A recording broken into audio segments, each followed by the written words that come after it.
driving. Hope comes and stops us in our tracks. Bravely we prove in our striving, trudging together each day.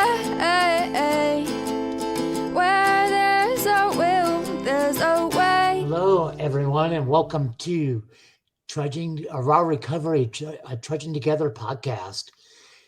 I am Gary Vittorelli. I am your host today. And on the show today, I have Bobbie, who is actually in 3 different fellowships. She's in AA, Al-Anon, and ACA. And Bobbie is in one of my home groups, and she will go ahead and share her story. It's an interesting story. I think you're going to be very impressed and inspired. So anyways, at this point, I'm going to turn it over to Bobbie. Bobbie, it's all your show now. Thank you. Okay, thank you, Gary. Thank you so much for this opportunity to share my story. My name is Bobbie. I am here in California. And my story is kind of a long one. I just want to say that, first of all, I think of anyone who is in recovery, whether it be a minute or 50 years, is a superhero in my eyes. And I share that with young kids today, because it takes so much courage to enter the room for the first time. I'm 55, and even though I did not enter any rooms, not seriously, until about 6 years ago. So my life, my father, when I was about 12, my dad went into AA, and he was an alcoholic. My dad was an alcoholic. I was about 12 when he got sober, and the house was in chaos. My mother was a rageaholic. She was untreated Al-Anon. And so that was my childhood. It was a lot of chaos, a lot of feeling unloved. I had some special need issues. I had a speech issue. I was ADHD. Of course, they didn't diagnose it at the time. And now as an adult, maybe it was a little PTSD, because there was a lot of trauma in my home when I was growing up. The first time I was about 5 years old, and I had been sexually assaulted. And I remember going to my mother and saying, something bad had happened to me, and she called me a liar. That's not something a 5-year-old lies about. So that's when you first start to learn to stuff your feelings, and you don't, who are you going to trust if you can't go tell your story to your mom or your dad and then grab you in your arms and hold you? But, I was a child. Now as an adult, I forgive my mother, because my mother didn't know any better. My mother was in her own chaos with living with an alcoholic. And my dad was a chronic relapser. My dad would start early in the morning. He worked a normal job. He'd get off work. He would drink until the bars closed. And I remember my mother would take us around and see him in the bars just to show us what our father was like. That's pretty traumatic for a child. That's very traumatic. How could my mother be healthy and loving? She did the best she could. She did not have any of the tools we have today. And then going forward, 13, again, I was sexually assaulted.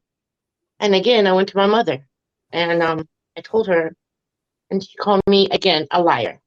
If I wasn't wearing shorts, things like that wouldn't happen. So I have, at that point, 13 years old, I have been assaulted. My dad, once he got sober, he left the home. So I felt abandoned by the one person who always did try to love me the best he could. I didn't trust my mother. I didn't feel like my mother loved me or I was wanted. And I was just put on this earth to be abused. That was at 13 years old. That's where my mindset was. So at 13, I started with, I think, the eating disorders.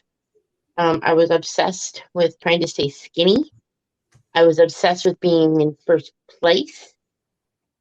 I was obsessed with anything that take me out of my skin, because I did not want to be alive. 13 years old, and I did not want to be alive. And shortly, Shortly after that happened at 13, I moved in with my father. Then I had free range. My dad was in AA. He was going to programs all the time. Once in a while, I had gone to an Ality meeting with him, but nothing serious. I was pretty much raising myself. By the time I was 15, I was pretty much my own caretaker, which gave me a lot of freedom. So I already have the ism from my father was an alcoholic, my grandmother was an alcoholic, the list goes on. So the first taste I get of alcohol and Black Beauties, I was about 15. And it was instant of, oh my gosh, I have finally, I'm not feeling any of this torture that my head is filled with. I don't want to kill myself no more. I want to live because I'm not feeling any of the pain. No pain. And but I'm still on the same with the eating. If I thought I put on a couple pounds, I would purge. I would lose it immediately, or I would run, or I would anything just to lose the weight. And at the point in my teens, I wasn't a complete addict or alcoholic because I had so many addiction issues. I wanted to please everyone. I wanted to be accepted. I was obsessed with my body image. I was obsessed with so many things. I didn't just have the one obsession at the time. But anything to get me out of my skin, out of the way I felt. And then I married. I was at 17. I was living in a very abusive. I was living with a man who introduced me to harder drugs, alcohol, and in between, I would have black eyes at 17. Again, what did God put me on this earth for? Is this my life? This is it. And even though my dad lived not too far away, I couldn't go home because I was so ashamed. I was so ashamed in all aspects. I was working. I had a good job. I was still going to school. I was getting great grades. And I was hiding behind sunglasses because of black eyes and being assaulted by an older man who I thought cared about me. And so finally I had to go home to my dad, and I had to face the shame of him and the stepmom, who, they had their own, they were both in AA, and she was a relapser. Again, I'm, the stepmom, she was NA, AA, and she relapsed. And so we know this today. Today we know this, after we're in recovery for a while, that when you're relapsing, you're just not spiritually fit. How could this woman love me? How could my dad, because my dad would have owned this that I'd gone through, because, he was taking care of his AA family. He was taking care of his own sobriety. And somewhere along the line, this daughter that he loved so much was falling through the cracks. But then he saw the black eyes and he said, it's time to come home. And I don't think I even told him the truth. I was so ashamed. I don't think I had to. He just knew. He knew. And shortly after that, when they split up, the dysfunction, the relapsing on my stepmother, she wasn't spiritually fit. She was very angry. And my dad had cheated on her. That was his new addiction, was cheating. He was a womanizer. So again, I'm told to keep the secret. I'm just a child, and I'm keeping these secrets of assault, abuse, not even 18 years old. Assault, abuse, my dad cheating. I mean, how do you handle that? I'll tell you how you handle that. Again, you find something, whether it be sticking my finger down my throat, because then I had control. Mm-hmm. A drink, a pill, cocaine. At the time in the 80s was cocaine. Mm-hmm. And then I meet Prince Charming. He was tall, handsome. He just got out of the military. He was protective. And here's this girl. So what was I? I was like 1,000 pieces of broken glass, barely functioning. I am screaming on the inside, please God, just let me die, because this is not the life. This is it. What I mean, on the outside, we worked so hard because we were an actor at the time. Did I know that? No. I mean, I was in perfect shape. I was working. I was not, I was not ugly, because I was obsessed just trying to make the world see who I wanted them to see. Because if you really knew me, you really, really wouldn't like me. So when this man comes along and he loves me, he's obsessed with me, he is wanting to know where I'm at all the time. How wonderful is that for this girl that nobody wants? How wonderful is this for this girl? And maybe 6 months into it, I got pregnant. I wasn't quite 20. Not quite 20 yet. And of course, he was going to do the right thing. He wants to marry me. He wants to spend his life with me. And it never dawned on me, little clues at the time about, asking me if I was going to really finish that whole hamburger. I just thought that's love. He doesn't want me to put weight on. And so my mother says, of course you're going to marry this man. What are people going to think? What will people think? You're pregnant and you don't have a husband. So I did what I was told. Of course, I want you to see this perfect person. The perfect husband, the perfect home. I get married, and a few months later, of course, I'm starting to show. I'm putting weight on. This is very hard for me to put this weight on. And he is poking me about how fat and how disgusting it is to look at me. I call my first son my miracle child, because I kept eating. I was eating all healthy, but I ate. I didn't purge. I didn't use. I didn't drink. And I was so healthy because I just kept praying the whole time, God, please let me have this healthy child. I mean, I wasn't one to be a mother. I didn't pray ever when I was a kid to grow up and have a bunch of kids. Just let me be healthy, let the baby be healthy, and let me keep wanting to eat. And my son was born, but not without 9 months of abuse, control on what I ate, control on what I look like. And I thought that was love. Somewhere in me, my gut was right. My gut had always been right. Every time I was abused, all these feelings, that gut it's always truthful. Gotta listen to your gut. I knew something was wrong with this man. I knew something wasn't right.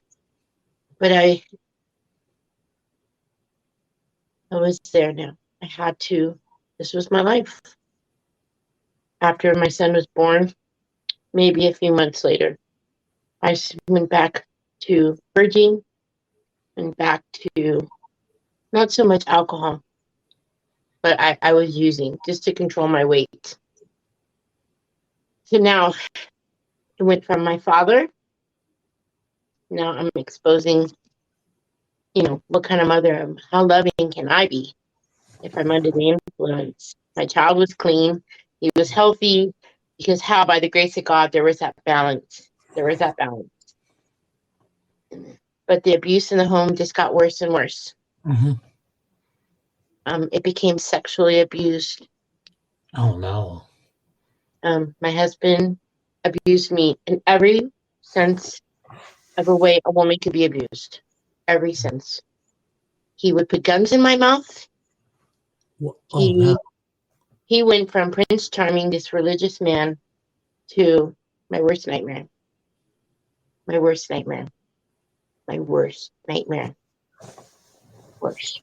All I could think of was protecting my child. Because he would say, I don't know who to shoot, you or the child. Would point the gun at my son. And he'd have complete control over me.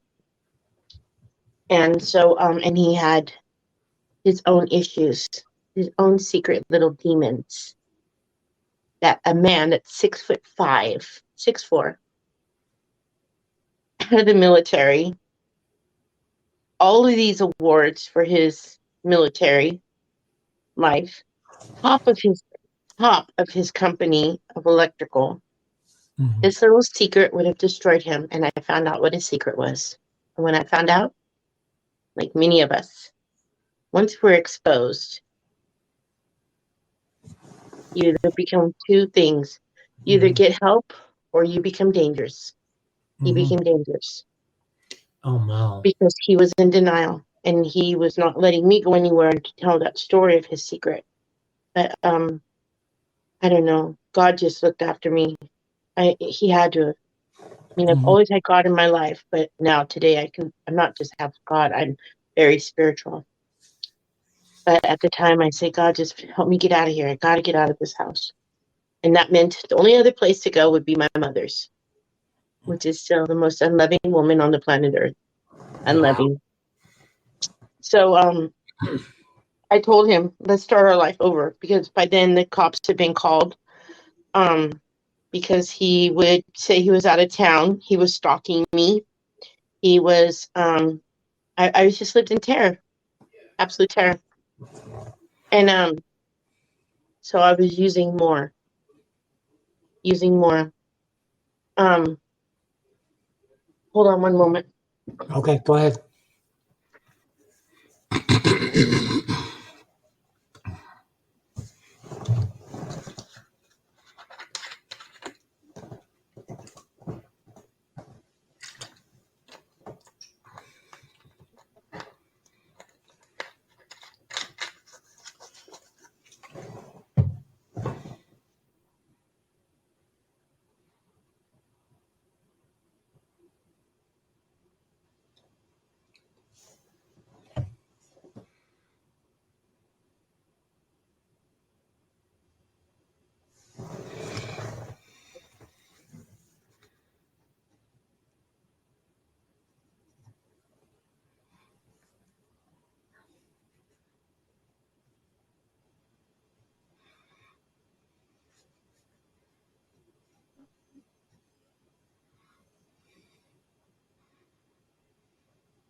Okay, sorry about that.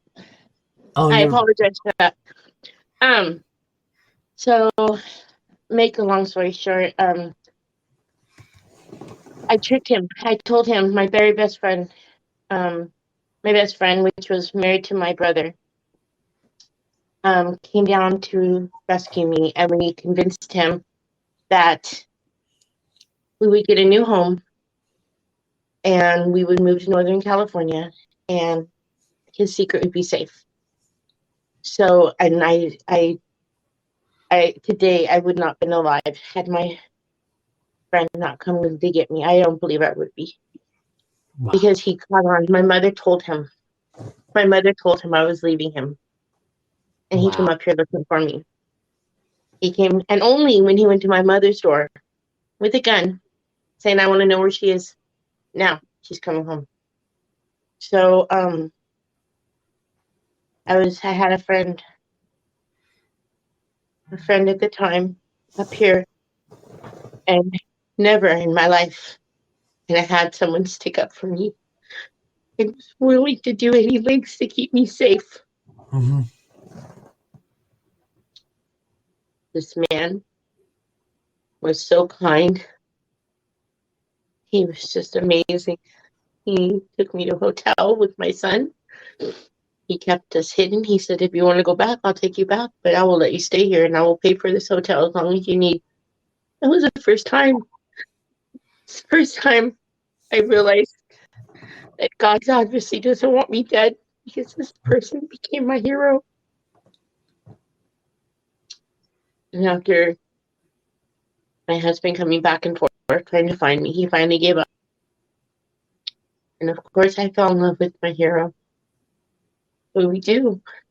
We fell in love. We didn't realize we needed help. We didn't realize we need help. We didn't realize we were worthy of it. Because if there was really a God that loved me so much, why would he put me through so much hell? Why would he take my body and have it abused by so many men? Why would he just make me so many flaws, so broken? Right. But this man, my hero, not only told me how amazing I was, he made me feel amazing. And he didn't just find me adorable. He, my little man, he just never made him call him dad or boyfriend. It was never that type of dysfunction. He was just his friend. Just his friend. And that man, for the first couple years, went through so much hell with me. And he, too, had addiction issues. But, that's what we're attracted to because that's our norm. And he was not abusive. He was the sweetest, kindest man. And then we got pregnant. And it was so different from my first pregnancy because this man was stuffing me with food. He wanted me fluffy. Well, you already did too, right? Huh? Yeah, he wanted right? he wanted this girl fluffy. I've never had no one tell me to eat. He's like, no, you're gonna eat. Anyways, but the dysfunction, most of it was because of my first husband, and he had kidnapped my first son. I had no idea where my son was for over a year. Every promise he made, you leave me, you're gonna pay for it. You leave me, you will never see your son again. To all this. But I'll tell you what.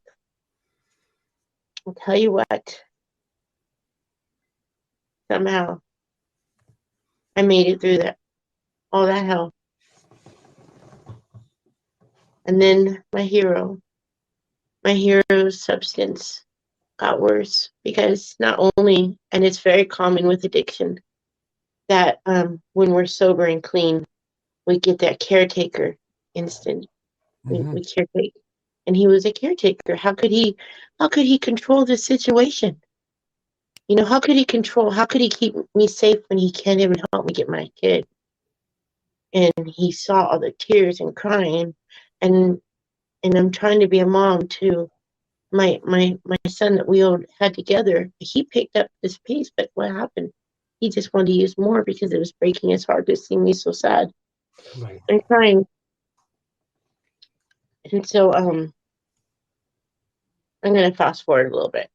Okay. So his drug use got a little worse, and he also became very verbally abusive because he had no control. Right. And it was meth. As soon as he touched meth, it was another person like we read in the book, the Jekyll and Hyde. Right. And then I thought, it must be me. It has to be me. Well, yeah, because you seem like you're the common denominator in all these situations. It has to be me. I must be turning these people evil. I must be turning these people into addicts. Not to say like now, now once we're in recovery and we get educated, we can look at those people that we thought we caused their addiction. Was it a familyism? Was his dad an addict? There's 7 siblings and 5 of them have either alcohol or drug issues. So it wasn't me. I didn't cause it, but I didn't know that at the time. And so our life became unstable. We were both we were together since 92. 92, I met. He was my second husband. Dell. Also, his name is Dell. Because we were both addicts, alcoholics, very codependent. The only reason we never lost our children was because we were so codependent, we almost shifted off of one another. Either I was going to be high or he's going to be high. I was going to be the normie, whatever the normie is, or he's going to be the normie. And so by that, and we had his family, which his mom was the most amazing. I finally had a mom. His mom, I always say, the reason I stayed with him through some of the addiction and the verbal abuse was because I loved his mom so much. I finally had a mom, someone who loved me so much. Right. And she showed me what a family was. She showed me how to be a mom, showed me how to love. She showed me what love was. Unconditional love. Mm-hmm. Unconditional love for someone like me. How does that happen? How does that happen? You know, I felt like I hit the lottery with this my mother-in-law. So I think I bounced around a lot. I'm sorry, I apologize. Oh no, you're doing great. You're doing great. Keep it up. This is awesome. So maybe 6 years ago, about 6 years ago, I was on painkillers. I was trying to. I managed Monday through Friday but I was the eating. You know, that was always my happy spot. If I couldn't have alcohol or painkillers or whatever, I always had the control of, you know, not eating. And that gave me some sense of comfort. So, but I'd had enough because my hero was getting sicker and sicker. There was no more off of one another. He was nonstop. And he, because he was using meth. And I was so sick. I said, well, if he was just high or using coke, he was healthy. Or drinking, he was okay. It's the evil of the meth. How sick was I? How sick? We don't know. Sick. If only he would quit using meth, our world would be perfect. Not once did I think, might be I have a little issue. No. If only he would quit using. And that was my mindset. And then it was gone again. And then he and I got in this, it just got sicker and sicker. Our words were meaner and meaner. And life was not fun. Our children were now getting in their late teens. Mm-hmm. And my youngest one was the one who was trying to keep mom and dad from fighting. Trying to keep dad from fighting with mom. Wow. The cycle continues. Mm-hmm. And all this time, my oldest son is going back and forth from his dad's to mine. And when he was here, it was norm. It was norm. Does that tell you how bad his dad's house was? His dad was the same. He took from where he treated me with the eating. My son was only allowed to eat after he drank 3 to 6 glasses of water before every meal. Wow. Okay. So now not only am I dysfunctional, I have addiction issues. I'm very codependent. Dale is very codependent and has addiction issues. Our 2 boys are, my youngest was the caretaker. My oldest, how else can you handle all that abuse from his father's house? Numb. He felt nothing. How my boys, you know, some of the stuff, it's a cycle. You know, they learn to stuff it. Suck it up. Suck it up. Suck it up. Be a man. Suck it up. Be quiet. Don't show your feelings. Be a man. Yep. That's right. And my oldest son, his father was very much, real men do not cry. And if my son cried, he was beat. So all of this going on, what do you think it's making me do more? When I see my son, and my heart is crushing because somehow his sick ass dad got custody of him. Right. But I was to blame. I blame myself. That was the first amends I made. You know, skipping forward a little bit, because had I been sober, had I been in some sort of recovery program, I would have been able to fight his dad better, maybe. But, you know, I wouldn't change my life. I wouldn't change not one bit of it, because it led up to 6 years ago. 6 years ago when I was driving up this road. And again, I was in that mindset of I just want to die. That's it. I was very intoxicated. Very intoxicated. And I said, I can't. It's never going to get better. I'm almost 50 years old, and this is it. It's never going to get better. My life is never going to be good. I might as well just end it. Wow. So, under very intoxicated, I was driving up a country road, going as fast as my car would go. And I was hoping either I would blow out a tire or I'd have to swerve to miss an animal so that I could end my life. And the song came on the radio. The song by Keisha. Anyone who's in recovery, women really know Keisha. So the song comes on the radio, and it's praying. The song is praying. And those who've never heard it, that song saved my life. That song saved my life. Because I remember stopping the car and saying, okay, God, please help me get home safe. And then let's take care of me. I need you. I need you, God, because I don't want to die. Mm-hmm. I don't want to die.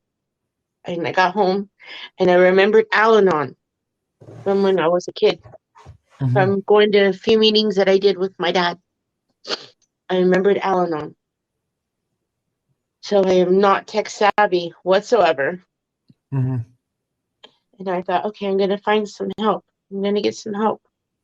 And I just went into Al-Anon because if I could fix my husband and get him clean and sober, then life is going to be good, right? That's it. That's all it takes. That was my mindset. Save my husband, save the family. And I had to be the strong one. And I could call my dad. But my dad would just be, again, disappointed in me. Mm-hmm.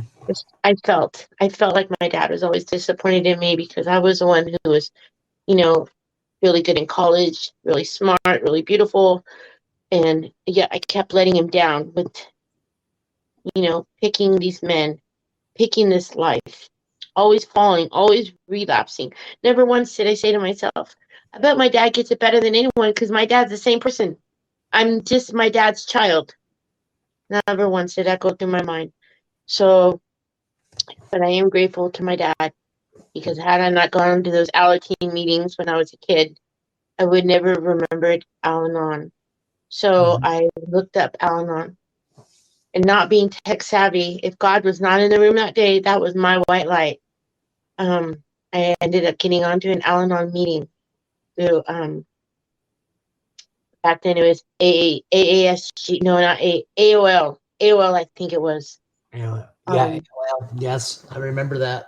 Yeah, AOL. And I remember this woman, so that it was almost a Saturday. It was Saturday when I finally figured out how to get onto a meeting. The first lady I talked to in Al-Anon was like, I just need a hug and I need to know how to fix my husband. That's what came out of my mouth. I need a hug. And she said, look, if you want a hug, go to a meeting. I thought, how rude are you? And because it's all about me. All about me and what I need. Right. And then she said, go to a meeting. And then she says, and fix your husband? You need to fix yourself. I thought, I can't believe I went back. I can't believe I went back. Fortunately, I did. I went to the meeting on a Saturday, and I actually kept in contact with that woman. I don't know why, because I thought she was so harsh on me. Mm-hmm. And so not compassionate, not what I expected. Right. And but her name was right there. And then I heard her tell a story a few weeks later, and she told my story. She had been beat by her alcoholic husband. She had been raped by her husband. I knew this woman. That was my story. She's telling my story. Right. And then in the meetings, I could cry. And just for the first time, I was cried. And no one's going to judge me. No one told me to suck it up. I said, it's okay to cry here because we all cry. And I did. For the first 6 months, all I did was cry in meetings. Couldn't understand a word I said because all I did was cry. And then someone said to me finally, you know what? Your husband got a problem. But you have a bigger problem because you can't live without him. Can't live without him. You have to let God take care of him, and you need to ask God to help you. Right. Okay. I can do that maybe. I wasn't totally mad at God. I didn't understand why these things kept happening to me. But then I realized because my husband maybe had a problem. My first husband had a problem. Many people along my path may have been spiritually ill because people that are spiritually fit do not cause harm. They do not need drugs. They do not need alcohol. They do not need to stick their finger down their throat to get some sense of love for themselves. They don't need to all these things that we do to damage our bodies. If you're spiritually fit, we don't need those things. So I was not spiritually fit. I believed in God, but I had no idea what spiritual meant. I had no clue. Mm-hmm. And then I met some amazing people. And I met this woman who, again, these women were all telling my story. They came from these big, beautiful homes, and they had to leave them so they could be free. They had been raped. They had been abused every way a person could be abused. And guess what? They would go back. They went back. They went back and said they were sorry. I said I was sorry. I would have black eyes and I would say, I am sorry. I was raped and I said, I'm sorry. I'm sorry. I forgive you. I was assaulted every way a woman could be assaulted. And I was the one asking to be forgiven. Never did I think they owed me an apology. And then this Al-Anon changed my life. Changed my life. Amen. Because Praise God. all of a sudden, it was like a light bulb. I left my husband, Dell. I got a restraining order against Dell. I got my own house. I felt a sense of like I could breathe. Like someone opened a cage. I felt like I was worthy to live. I felt like I was worthy because I loved me. All of a sudden, I liked me. I didn't care if I put a few pounds on. I didn't care. I was like, I am so free right now. I am free. I was in my own house. And then I started with Coda. I realized how codependent I was on this man. Mm-hmm. I cannot breathe without this man. I cannot breathe without all these people that were causing me abuse. Why would I go back? Why would I go back? How healthy was I? I was so unhealthy. Again, I'm going to use the phrase like a disco ball, 1,000 broken pieces. So one room for me was not enough. One room was not enough. Al-Anon was just a start. Then I got in Coda. And I realized how very codependent and how very sick I was. Mm-hmm. And then Nar-Anon. I did some Nar-Anon. And still, I still didn't see I had a drug and alcohol. Mm-hmm. Because I thought that was just the way I had to cope. Still drinking, still taking painkillers, still doing my thing. But right now, at that point, my addiction was just to live. My addiction was to live. My addiction was to not want to take a razor blade and slash my wrist. And I cover this up. I don't know if you can see it, Gary. It's a scar.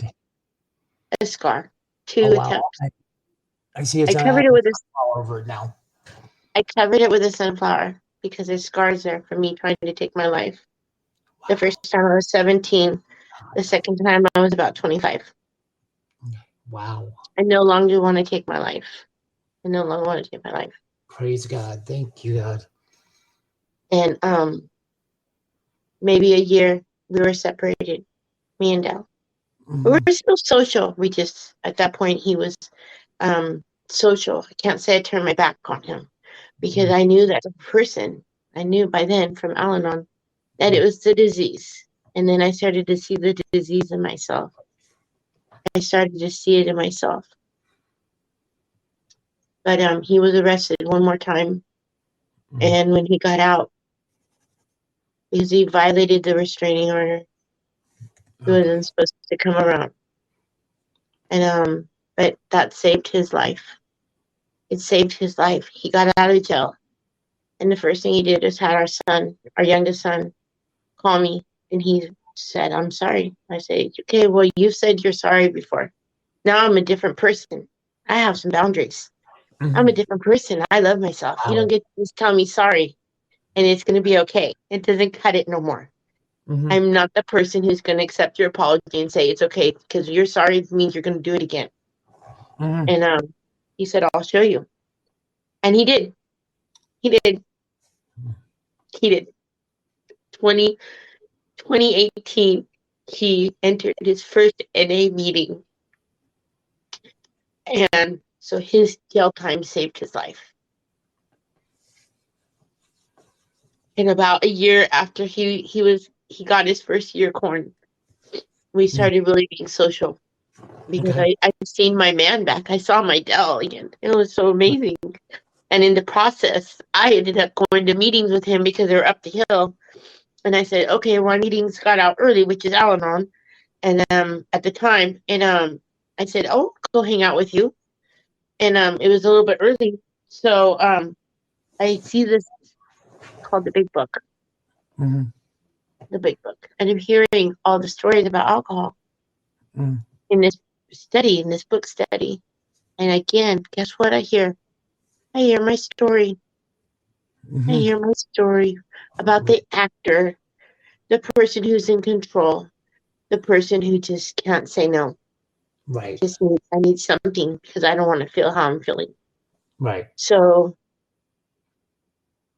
June 23rd, 2018, was the last time I had any alcohol or pills. That was my first sober day. And at the time, That's awesome. in the time, I was thinking, again, he saved my life. He saved my life.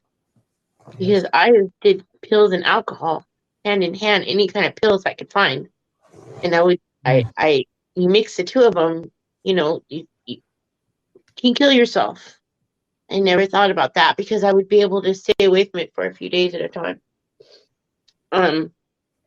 So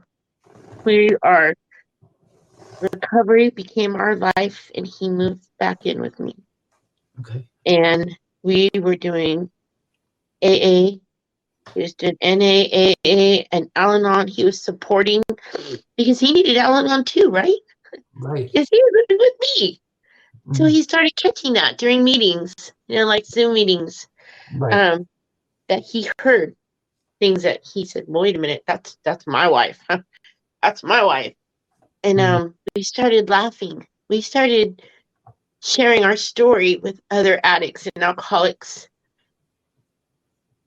And we closed escrow on this house, so in recovery. So we both have about a year, almost. He has almost 2 years clean. I have almost a year.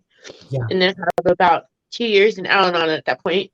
And so we closed escrow on this house. We weren't officially together, but his mom in the will. The only way we could close escrow on this house is if we had to do it together. That sneaky woman. Again, that mom just loved us. She knew we were so crazy. And in the year of remodeling this house, getting it ready to close escrow, I fell in love with him, and he fell in love with me, but not the people we were. And we were better. We were the people in recovery now. And so we closed escrow in this house in November of 2019. Okay. And we were not even moved into the house yet. In February, the end of February, we went to this amazing conference with all of our friends. That was my Valentine's gift. What an amazing, from going from one to the other, right? My Valentine's gift was a recovery conference. Right. And then February 27th of 2020, his heart stopped and he was gone. Oh, no. He just got his 2-year coin in front of everyone, made his amends to me. I'm so sorry. And about 2 months later, he passed away. Right. And Al-Anon, all the rooms were reaching out to me because I was going to go one way or the other. But I held on through my faith. I only kept saying, "It was God, thank you for not." He had just got off his motorcycle. It could have happened then. could have happened in a semi. I was grateful. Where does that come from? That's recovery. That's recovery because I wasn't angry. He could have OD, he could have all these things, and he didn't. Right. God took him in the most gentle, lovingest way. If someone has to go, he was in our rose garden, and his heart stopped. Anyways, but that July, I held on. I didn't relapse. I wasn't really interacting with anyone, not in Al-Anon, because I didn't really want to talk about him. So I was stuffing, and that's COVID. Right. The world shut down 2 weeks after he passed away. So the rooms were shut down. I'm pretty isolated. I'm really not spending much time with God because I'm grateful to God that he took him in a loving way, but I'm also very upset with God. Mhm. I'm very mad at God because he took him. Why didn't he take him when he was using? Why take him after? And and then I kept remembering the doctors saying, had he not got clean and sober, he would have died 2 years earlier. I kept holding on to that. And in July, I relapsed. Okay. And I realized, I think when the first time I got sober and clean, I feel like, when Dell would say, you think you're not an alcoholic? Let me tell you about your stories. Mhm. So I feel like I stopped drinking and stopped using and going to meetings not because I was convinced, not because I was convinced, but everyone else thought I was. Mhm. So in July, I was so mad at God. I was so mad that Dell left me and abandoned me. I was so mad at the world for shutting down and making me isolate. Right. My nieces took me up to a cabin on a lake, Mhm. and I knew what it was. I took the first sip, and my whole body just said, finally, you're home. You are home. You are where you belong. And I just drank, and I drank, and I drank, and I drank, and I drank. That's what I do. And of course, I have my anxiety pills that the doctor had prescribed for me. And of course, I have my painkillers on me because the Mhm. doctor prescribed because of pain and the anxiety from losing my husband. Right. So that with every kind of alcohol in my body, once again, I'm right back, Mhm. right back right back. At this time, I was on the lake on the raft with no life jacket. Wow. Everyone's sitting on the thing. And my little niece, I said, I'm going to get out here, and this is perfect. I'm going to get to be with my husband. I will go out there, and I know I will not be able to swim back because I am not a strong swimmer, especially I knew I was so drunk. Because this is it. I'm going to die without him. Who's going to keep me sober? Never did I say at that point, God, like up there, who's going to keep me sober? And I thought that a few other times. How am I going to stay sober without my husband? How am I going to live without my husband? Mhm. And I'm out in that lake, and my little niece started swimming out to me. Mhm. And I said, no, this is not part of my plan. She's going to drown. And I said, God, get me to the shore. Just one more time, God, let's do this. I got to the shore with my niece. And I finished drinking that day. And I called my sponsor the next morning. And that was August 1st. And since August 1st, that day, that drink, that binge saved my life because I know I Right. cannot pick up a drink. I cannot pick up anything Right. because if I touch it, I am addicted to it. What I am addicted to is life today. So I have spent a little over the last 2 years working with women, telling them about my sexual assaults, telling them about my abuse. That Mhm. the drugs and the alcohol, yeah, for a minute, it's not the solution. The solution is in our books, in these meetings. Mhm. Our solution is that man, for me, is that man above me. Right.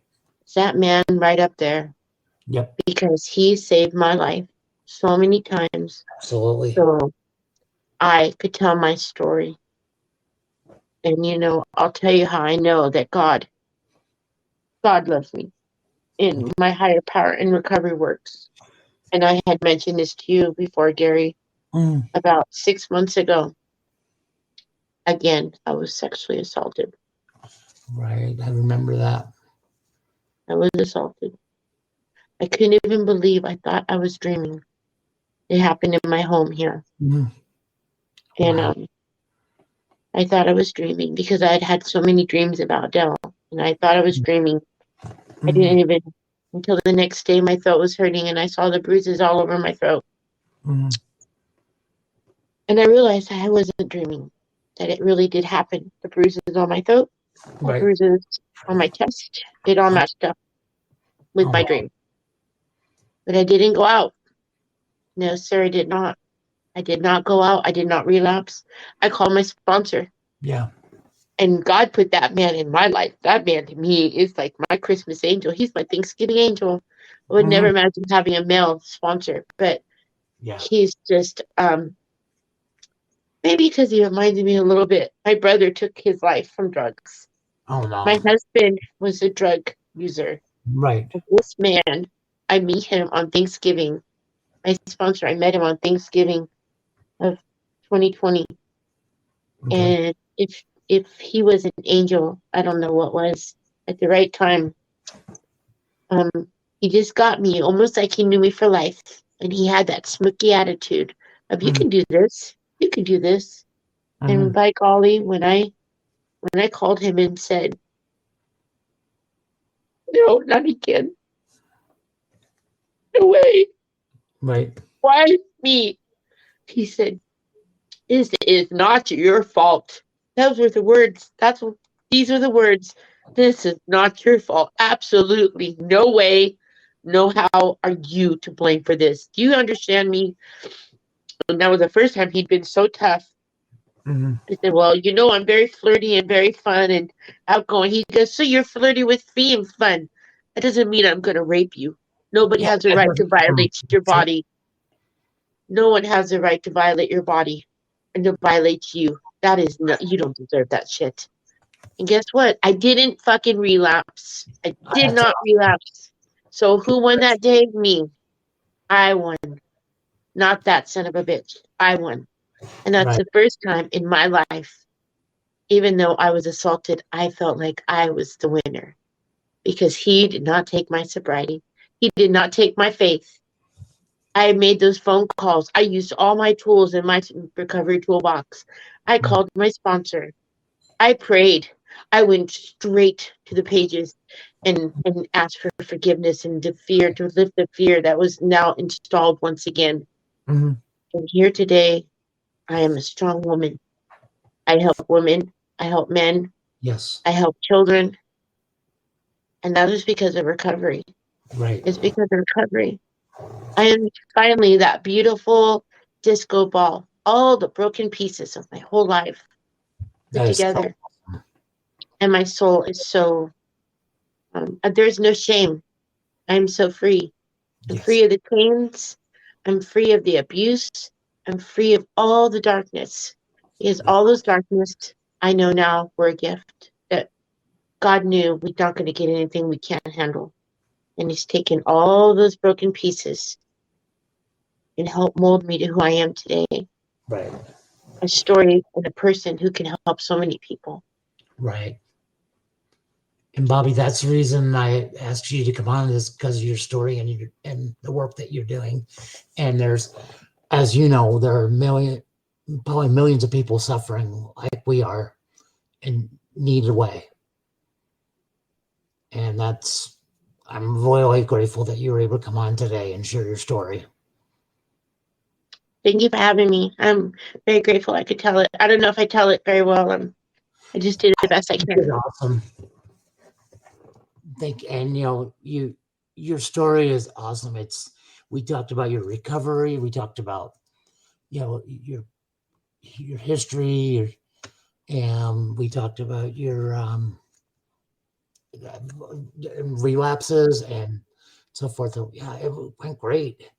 And I really think this is going to help a lot of people, because I think there's a bunch of people that have multiple addictions too, but don't know it.